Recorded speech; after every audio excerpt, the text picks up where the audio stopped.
कैसा लगेगा दोस्तों कि अगर आपको मालूम चले कि आपने सीबीटी फर्स्ट भी पास कर लिया, सीबीटी सेकंड भी पास कर लिया दोस्तों, और उसके बाद दोस्तों आपको आपने साइको भी पास कर लिया, उसके बाद दोस्तों आपने मेडिकल भी पास कर लिया। क्या कर लिया? मेडिकल भी पास कर लिया। और उसके बाद दोस्तों आप मेरिट लिस्ट से बाहर हो गए, तो कैसा लगेगा दोस्तों आपको अगर इतना प्रोसेस करके गुजरना पड़े और लास्ट में आपको नो रिजल्ट मिले, ठीक ना। देखिए दोस्तों, यही एएलपी का खेल है दोस्तों कि सीबीटी फर्स्ट भी लोग पास कर लेते हैं, सेकंड भी पास कर लेते हैं, साइको भी निकाल लेते हैं, मेडिकल भी निकाल लेते हैं, उसके बाद भी दोस्तों मेरिट लिस्ट से बाहर कर देता है, ठीक ना। ये अच्छी बात नहीं है दोस्तों। ये रेलवे वाले एलपी लोको पायलट वाले खेल खेल रहे हैं। अरे या तो आप मेडिकल पहले करा लो या मेरिट लिस्ट पहले ही जारी कर दो कि इतने के अंतर्गत होगा, ठीक ना। और उसमें से दोस्तों मेडिकल में छाटो। लास्ट में छाटना अच्छी बात नहीं है दोस्तों, मेरिट लिस्ट में छाटना अच्छी बात नहीं है। या तो मेरिट आप पहले ही बना लो और उसमें से बच्चों को सिलेक्शन लो, ठीक ना।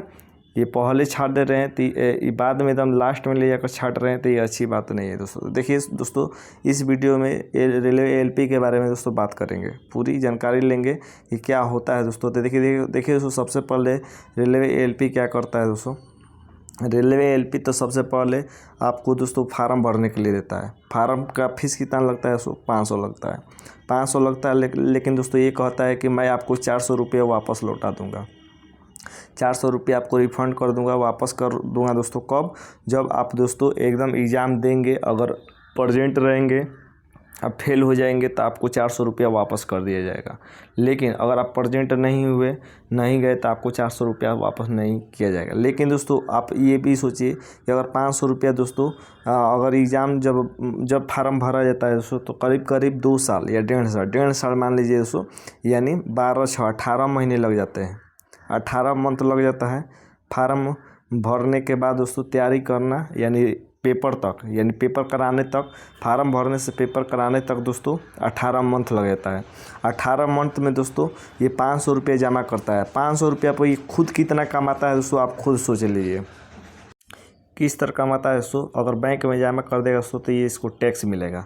अब सोचिए दोस्तों, फार्म लोग कितने भरते हैं। तो एलपी का फार्म लोग दोस्तों भरते हैं करीब 3 लाख 4 लाख ऐसे फार्म भरा जाता है, ठीक ना। 3 लाख 4 लाख, और 3 लाख दोस्तों मान लेते हैं कि 3 लाख अगर फार्म भरा जाता है दोस्तों, तो 500 रुपये के हिसाब से जोड़ लीजिए। 500 गुणे 3 कितना हो जाएगा दोस्तों? 1 अरब 5 करोड़ हो जाएगा, करीब 1 अरब 5 करोड़।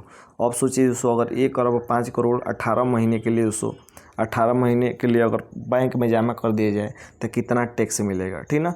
ये भी दोस्तों ये 18 महीने से अधिक हो जाता है, क्योंकि दोस्तों ये समय से मतलब अगर एग्ज़ाम ख़त्म हो जाए और कोई बच्चा फेल भी हो जाए, प्रेजेंट भी रहे, तो उसका दोस्तों रिफ़ंड नहीं करते हैं जल्दी।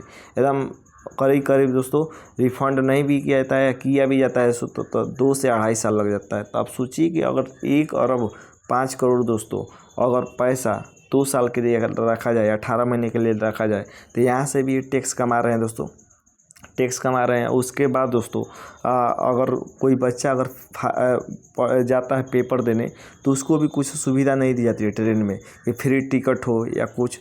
वो बच्चा भी जाता है दोस्तों तो टिकट लेकर जाना पड़ता है, टिकट टीटी के डर से, ठीक ना। ये टिकट भी कटवाना पड़ता है, और उस पर से दोस्तों ये 400 रुपये रखे रहते हैं। कभी इसमें सुविधा भी देते कि हाँ जितने भी बच्चे जाएंगे पेपर देने, उसका टिकट फ्री रहेगा, या एडमिट कार्ड पर दे दिया जाएगा कि हाँ एक टिकट अलग से निकल जाएगा, उसका पैसा नहीं लगेगा, ठीक ना।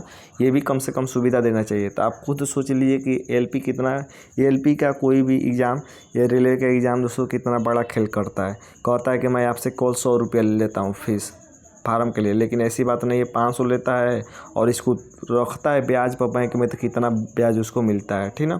अब बात करते हैं दोस्तों कि अगर कोई बच्चा एलपी का फार्म भर दिया, एलपी का फार्म भर दिया दोस्तों, 18 महीने बाद अब उसका आ गया एग्ज़ाम, तो सीबीटी फर्स्ट होता है। सीबीटी फर्स्ट होता है दोस्तों, तो उसमें अगर बच्चा पास कर लेता है तो फिर उसका सीबीटी सेकंड होता है। सीबीटी सेकंड होता है।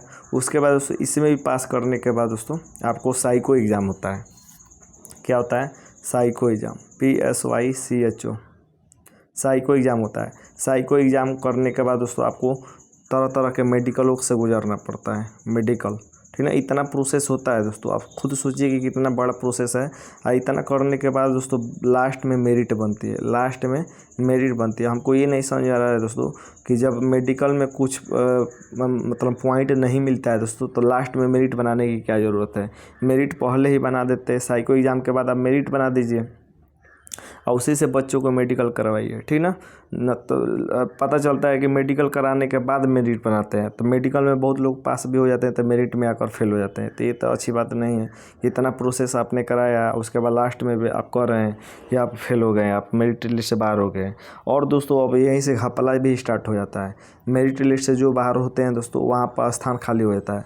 स्थान खाली होता है तो लोग पैसे देकर दोस्तों या पैसे लेकर उस स्थान को रिक्त कर देते हैं। ये अच्छी बात नहीं होती है। और तो और दोस्तों जब मेडिकल होता है तो मेडिकल में भी दोस्तों बहुत लोग दलाल जो होते हैं डिमांड करते हैं पैसे की, वहाँ पर भी लोग पैसे देते हैं मेडिकल में भी। अब मेडिकल में भी पैसे देने के बाद भी मेरिट लिस्ट से लोग बाहर हो जाते हैं, तो ये कितना ख़राब बात है, ये आप भी सोच सकते हैं। तो इतना करने की क्या ज़रूरत है दोस्तों। जो इतना करना है तो साइको एग्ज़ाम करवाइए या मेरिट लिस्ट जारी कर दीजिए कि ये पहले बच्चों को मालूम चल जाएगा कि हाँ मैं बाहर हूँ यहाँ से, मुझे मेडिकल की ज़रूरत नहीं पड़ेगी। तो मेडिकल कराने के बाद भी मेरिट लिस्ट से बाहर कर देते हैं। तो इतना करने के प्रोसेस में कितना समय बर्बाद होता है बच्चों का, ये बच्चे ही जानते हैं। और कितनी दर ठोकरें खा कर जाते हैं पेपर देने, पता चलता है कि पेपर भी कैंसिल हो गया, फिर वहाँ से आते हैं हरे थके हुए। तो ये अच्छी बात नहीं है दोस्तों। रेलवे को अपना नियम चेंज करना पड़ेगा, चेंज करिए कि बच्चों को थोड़ा सा परेशानी से ना गुजरना पड़े, ठीक ना। तो ये एलपी का खेल चल रहा है दोस्तों। आपको कैसा लगा आप खुद बताइए कि आप इस दौर से गुजरे हैं कि नहीं, और क्या चाहते हैं आप एलपी में, ठीक है। तो आज के लिए बस इतना है दोस्तों। वीडियो अच्छा लगा है तो चैनल को लाइक से सब्सक्राइब जरूर करें दोस्तों, और वीडियो को जरूर शेयर कीजिए कि और बच्चों को जानकारी दे पाएँ, ठीक है। तो आज के लिए बस इतना है दोस्तों। धन्यवाद दोस्तों।